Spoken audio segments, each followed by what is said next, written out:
2 दिवस पत्रकार परिषदा घेतल्या आणि आहे का जे काही आरोप केले जात आहेत त्या सगळ्या विभागामध्ये?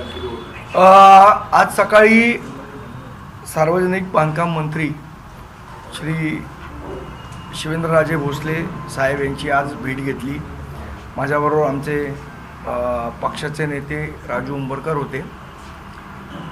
मुळात आपण बघितलं असेल 2 दिवस ज्या पद्धतीने म्हणजे आम्ही व्हिडिओ टाकले आणि सार्वजनिक बांधकाम खात्यातल्या अधिकाऱ्यांचा भ्रष्टाचार ज्या पद्धतीने मनमानी पद्धतीने होत होता, कुठलाच त्याला ताळमेळ नव्हता, अतिशय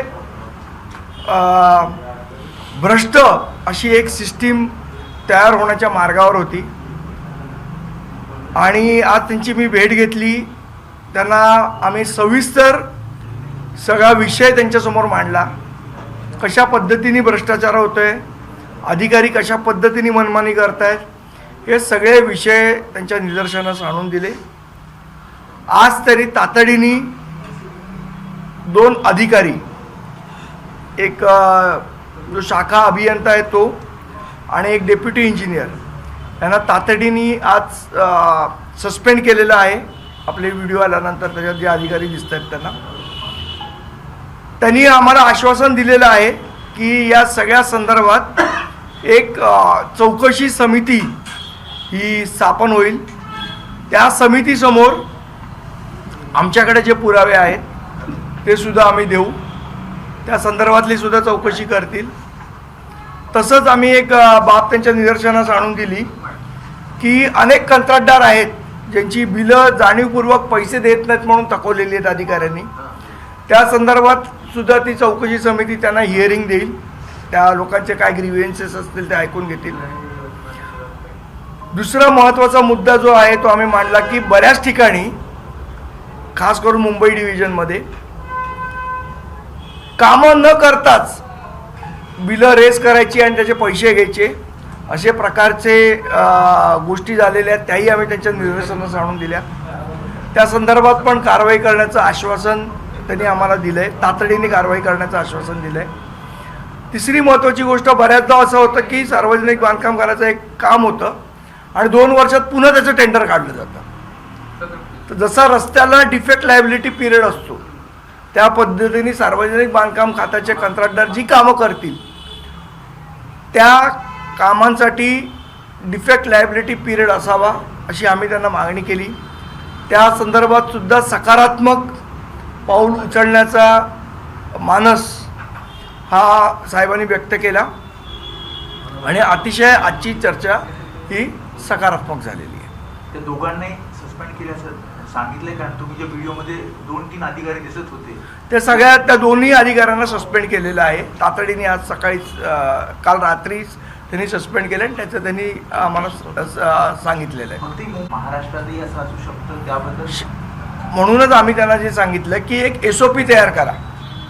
या सगळ्या संदर्भात एक SOP तयार झाली पाहिजे की अधिकारी मनमानी पद्धतीने कामं देऊ शकत नाहीत आणि मनमानी पद्धतीने पेमेंट करू शकत नाही. या संदर्भातली एक SOP असली पाहिजे आणि त्या SOP नुसार अधिकाऱ्यांनी काम केलं पाहिजे. आता काय होतं, अधिकाऱ्याच्या मर्जीवर अवलंबून आहे की त्याने कोणाचं पेमेंट काढायचं कोणाचं नाही काढायचं. त्यामुळे भ्रष्टाचाराचा खूप मोठा एक मार्ग यामुळे तयार होतो आहे.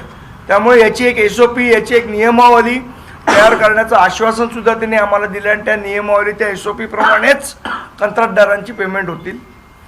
कामाच्या बाबतीत कामं जी PWDच्या मार्फत केली जातात त्याच्यामध्ये पारदर्शकता येईल अशा पद्धतीची नियमावली जी आता समिती नेमणार ती समिती तयार करेल.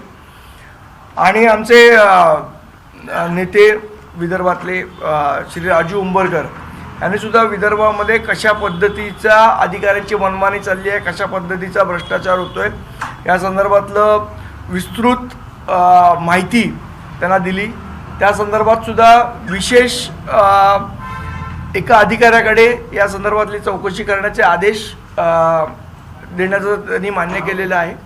त्यामुळे एकंदरीत ज्या मुळात आमचा उद्देश हा कोणाला बदनाम करणं किंवा हा नव्हता. सिस्टीममध्ये पारदर्शकता आली पाहिजे.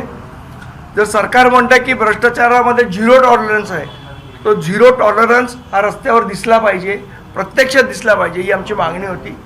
कोणालाही बदनाम करण्याचा उद्देश नव्हता, पण सिस्टीम पारदर्शक झाली पाहिजे, सिस्टीममध्ये चेंज झाला पाहिजे या भावनेने आम्ही हे सगळं केलं आणि त्या दृष्टीने आजचा निर्णय हा सकारात्मकरित्या शिवेंद्रराजे साहेब भोसले यांनी घेतलेला आहे.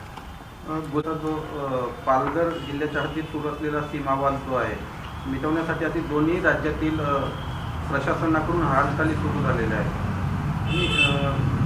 पालघर जिल्ह्याच्या ज्या सरासरी व्यवस्थित ग्रामपंचायत हद्दीत गुजरात राज्याची जी घुसखोरी सुरू असल्याचा आरोप यापूर्वी ग्रामस्थांकडून करण्यात आला होता. महाराष्ट्रातील प्रशासनाकडून या ठिकाणी संयुक्त सीमा निश्चिती मोहिमेला सुरुवात करण्यात आली आहे. नुसतं सीमा काय हो, मुंबईच्या सीमेत घुसलेत गुजराती सगळे तिकडे येऊन आणि स्वतःचे मतदारसंघ बनवत आहेत. मला असं वाटतं याच्यावर मराठी माणसाचं लक्ष आहे आणि येणाऱ्या निवडणुकीमध्ये मराठी माणूस उत्तर देईल याला. अधिकारी यामध्ये करोडोपती झालेले आहेत, त्यांची चौकशा झाल्या पाहिजे. कारण त्यांची जी संपत्ती कुठून आली, एवढा मोठा पैसा त्यांच्याकडे असतो, त्यांच्या पगाराच्या तुलनेत त्यांची लाईफस्टाईल असो, सगळ्या गोष्टी ह्या खूप मोठ्या प्रमाणात भ्रष्टाचारातून आल्या. त्याचं काय? ते निश्चितपणे म्हणूनच आता कसं आहे, सिस्टीम सुधारण्याची असेल तर त्याला तुम्हाला SOP तयार करावी लागेल.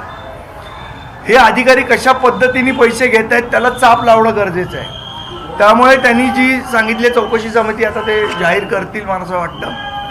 त्या चौकशी समितीसमोर महाराष्ट्रातनं कुठल्याही अधिकाऱ्याच्या भ्रष्टाचाराच्या संदर्भातली माहिती असेल तर आपल्या माध्यमातून आम्ही आवाहन करू ते चौकशी समोर येऊन पुरावे द्यावेत, जेणेकरून ही सिस्टीम जी आहे ज्याला भ्रष्टाचाराची कीड लागली आहे ही आपल्याला सुधारवण्यासाठी मदत होईल.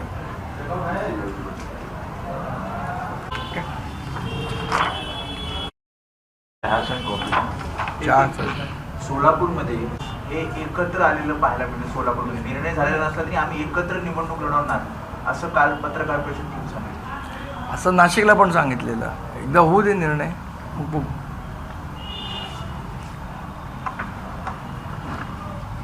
महापालिका मला वाटतं तुम्हाला येणाऱ्या काही दिवसात याचं उत्तर सन्माननीय राजसाहेबांकडनंच येईल आणि योग्य वेळी योग्य त्या गोष्टी सांगतील. देश विदेशातील प्रत्येक घडामोडींचे लाईव्ह अपडेट मिळवण्यासाठी आता साम टीव्हीच्या सर्व सोशल मीडिया प्लॅटफॉर्मला लाईक, फॉलो आणि सबस्क्राईब करा. तसंच सर्व नोटिफिकेशनसाठी बेल आयकॉन प्रेस करायला विसरू नका.